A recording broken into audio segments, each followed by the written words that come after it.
ગુજરાત વિધાનસભાની public account committee જાહેર હિસાબ સમિતિના 8 ધારાસભ્યો પ્રતિનિધિ મંડળ પવિત્ર સોમનાથ મહાદેવ મંદિર ખાતે પહોંચ્યા હતા। આ સમિતિ ગીર સોમનાથ સહિત 5 જિલ્લાઓમાં વ્યાપક અભ્યાસ કરીને સરકારને વિકાસ તથા વિવિધ નીતિગત મુદ્દાઓ પર સૂચના આપશે। આ કમિટીમાં જીતુભાઈ વાઘાણી, જયેશભાઈ રાદડિયા, કાંતિભાઈ અમૃતિયા, પ્રવીણકુમાર માળી, વિજેન્દ્રસિંહ ઝાલા, હસમુખ પટેલ, અમુલભાઈ ભટ્ટ અને શૈલેષભાઈ પરમાર જેવા આગેવાનો ધારાસભ્યોનો સમાવેશ થાય છે। સમિતિનો ઉદ્દેશ્ય અમદાવાદ, ભાવનગર, જૂનાગઢ અને રાજકોટ જિલ્લાઓના વિકાસ, નાણાકીય વ્યવસ્થાપન અને સરકારી કામગીરીના ઉપયોગી અભ્યાસ દ્વારા રાજ્ય સરકારને સૂચન આપવાનો છે। પ્રતિનિધિ મંડળે સોમનાથ મહાદેવના દર્શન બાદ સ્થાનિક તંત્ર અને વિકાસ કાર્યો અંગે માહિતી મેળવી। સમિતિએ આગામી દિવસોમાં અન્ય જિલ્લામાં પણ મુલાકાત કરશે તેવી વિગત એકત્રિત કરવામાં આવી। સોમનાથ મહાદેવ મંદિર ખાતે 8 ધારાસભ્યોની કમિટી પહોંચી હતી। પબ્લિક એકાઉન્ટ જાહેર હિસાબ સમિતિ સોમનાથ મંદિર ખાતે પહોંચી જિલ્લાનો અભ્યાસ કરી સરકારે શું ધ્યાનમાં લેવું જોઈએ તેની સૂચના સમિતિ કરશે। આ સમિતિમાં અનેક લોકો હાજર રહ્યા હતા। જો આ સિવાય વાત કરવામાં આવે તો ગુજરાત, અમદાવાદ, ભાવનગર, ગીર સોમનાથ, જૂનાગઢ અને રાજકોટ જિલ્લાનો અભ્યાસ કરી સરકારને વિકાસ અને અન્ય બાબતોમાં અમને શું કરવું તેની સૂચના આપવામાં આવશે। આખી કમિટીના અધ્યક્ષ જોઈએ તો આપણા જીતુભાઈ વાઘાણી અને દરેક મિત્રો જ્યારે આખી કમિટી અહીં આવી છે, હું તો એમ જ સહજ અમે મારે ત્યાં ભેગા થયા અમે અને વાત કરી કે અમે સોમનાથ જઈએ છીએ તો શું કહેવાય ઓચિતા જ ભેગા થયા ને એમાંય આવું આપણું તીર્થધામ અને એમાંય શ્રાવણ મહિનો આપણા માથા ઉપર આવી રહ્યો છે એટલે પહેલા તો આ સોમનાથની ભૂમિમાં માણસોને આવવું ને એ પણ એક અહોભાવ હોવો જોઈએ અને ભાગ્ય હોય એ જ આ જગ્યાએ આવી શકતા હોય ને આપ જાણીએ છીએ ભગવાન કૃષ્ણએ પણ એમનો આખરી પડાવ આ ભૂમિને પસંદ કર્યો હોય તો જગતનો બાપ આખરી પડાવ આ ભૂમિને પસંદ કરતા હોય અને ભગવાન મહાદેવ અને એ પણ પ્રથમ આપણું જ્યોતિર્લિંગ 12 જ્યોતિર્લિંગમાં એ આપણું અહીંયા સોમનાથ હોય એટલે અહીંયા આવવું કોને ન ગમે।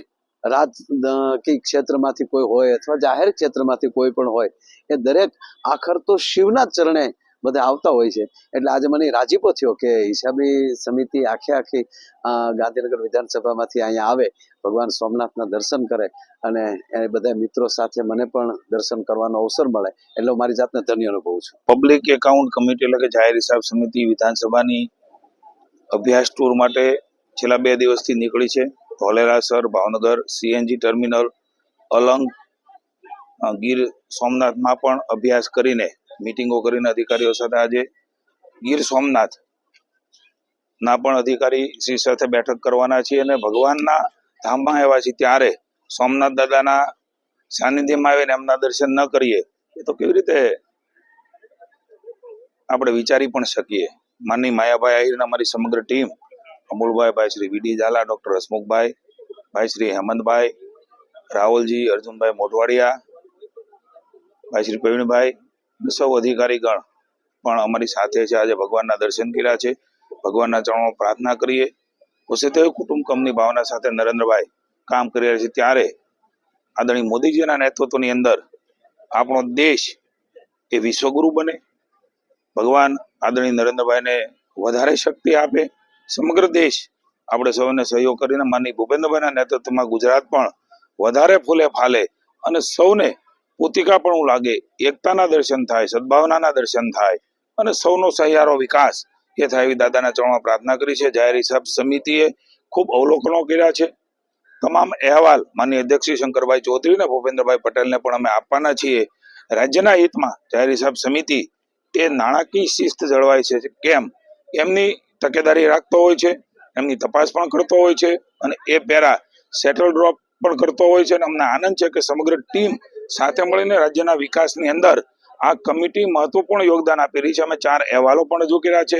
અત્યારે પણ સમગ્ર ભારતની અંદર સૌથી વધારે 2 વર્ષમાં કામ કરનારી પીએસસી કમિટી ગુજરાતના ઇતિહાસમાં તો છે ને છે, પણ કદાચ ભારતના ઇતિહાસમાં પણ જ્યારે અમે અહેવાલો રજૂ કરીશું ત્યારે લગભગ 5 થી 6 હજાર પેરા અમે ડ્રોપને સેટલ કર્યા છે અને રાજ્યની વિકાસમાં આવનારા સમયની અંદર પણ એ કંઈ ભૂલો થઈ હોય તો ન થાય અને થઈ હોય તો એમના ખુલાસા અને કંઈ નિશ્ચિત કરવાની હોય તો એ દિશામાં પણ અમારી કમિટી કામ કરે છે। કુલ મળીને રાજ્યનો વિકાસ કેવી રીતે થાય, નીતિ વિષયક નિર્ણય, નાણાકીય શિસ્ત જળવાઈ રહે એનું કામ અમારું છે અને અમે કરી રહ્યા છીએ। આજે ભગવાન સોમનાથના દર્શન આવ્યા છે તે દાદાને પ્રાર્થના કરીએ સૌના દુઃખ એ ભાંગે અને નવો સોનાનો સૂરજ એ એ બધાના જીવનની અંદર, બધાના કુટુંબની અંદર એ ભગવાન દાદાના આશીર્વાદથી મળે એવી સોમનાથ મહાદેવ આપણું પ્રથમ જ્યોતિર્લિંગ એમાં આવ્યા છીએ ત્યારે ભગવાનના ચરણોમાં અમે પ્રાર્થના કરી છે.